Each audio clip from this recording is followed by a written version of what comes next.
There isn't a body as we think of it. There are only various rupas that arise and fall away continually, which can be impinged upon by one of the 7 rupas. Is that making sense? I think that we can talk about what Buddha said as before there is any house, there is only space. Is that right? Yes. And when a house is building up, it begins little by little.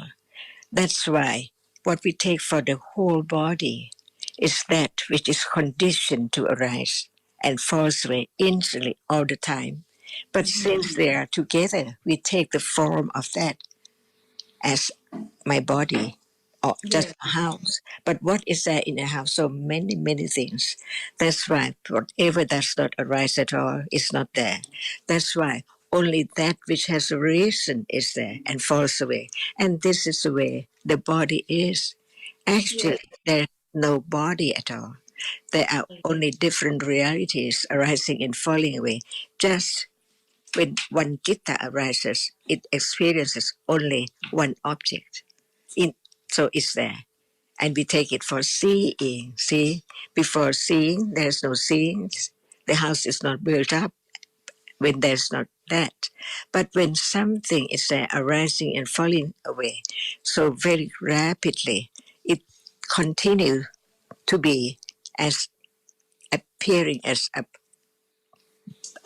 nimitta or something, because not understanding that even right now there's no body, but we take body for me. That's why there is kaya nupassana satipatthana, to really understand that actually what we take for body, none at all, no body. That's why no I, no belonging to me. The body does not belong to I because there's no I, there's no nothing at all.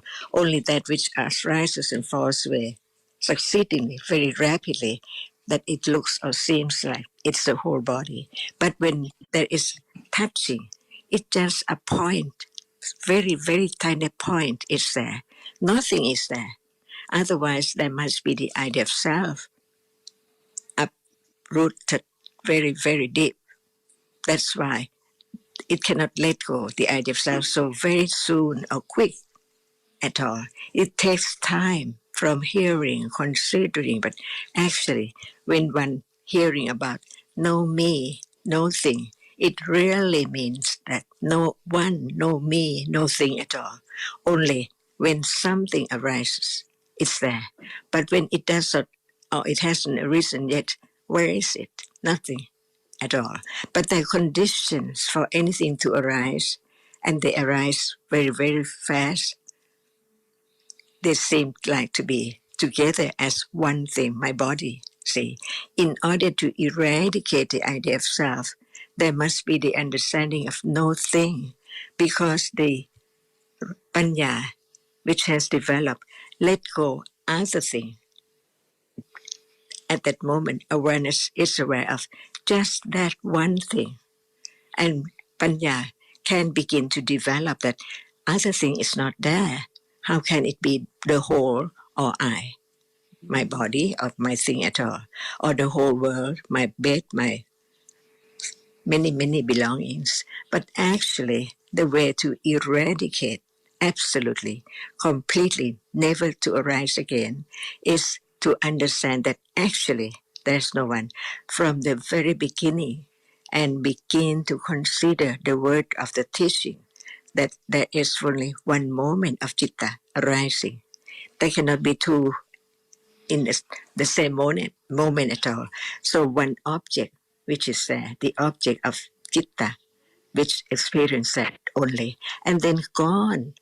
So the truth has to appear, reveal, show up as it is, so that panya is strong enough as the very sharp knife to cut off the some wrong titi, the michati, the sakayati. See, that's why it has to understand from the very beginning clear to let go the idea of self that actually there is only one moment of citta, experiencing one object only, no matter what. So the body is just like the house. There are many, many things arising and falling away unknown all the time. So where's my body? If there is still my body, it's wrong understanding. There is the idea of self, my body. And the body is something, see, not just a moment of experiencing an object. That's why Panya develops more confident, more firm, more confidence of the truth that this is what Buddha enlightened, how deeply, how subtle it is that he could penetrate the truth of that which is now at the body, that it's there, and then no more at all, as soon as no experience of it. And even while it's experienced so rapidly that it seems like it doesn't fall away at all. But the truth is that the arising and falling away is so very, very rapidly. This is the way to let go the idea of self from the beginning of understanding the word of the Buddha. Dhamma, see no one.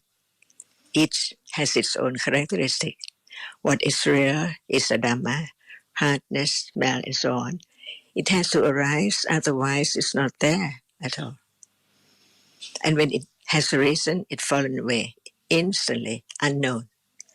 That's why avijja, ignorance, is there at that which is there when there is no understanding of it. And this is the subtle path because it is the fourth of the Ariya Satya, the Four Noble Truths. How deep it is. Only now, all Sankhara Dhamma, Cetasikas, performing the function unknown because they do not show up as they are one by one.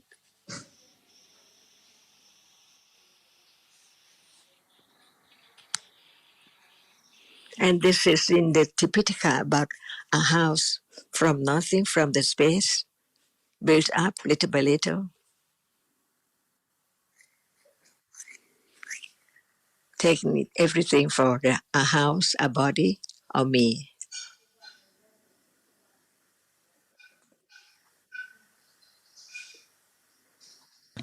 And Loba as the house builder. Yeah.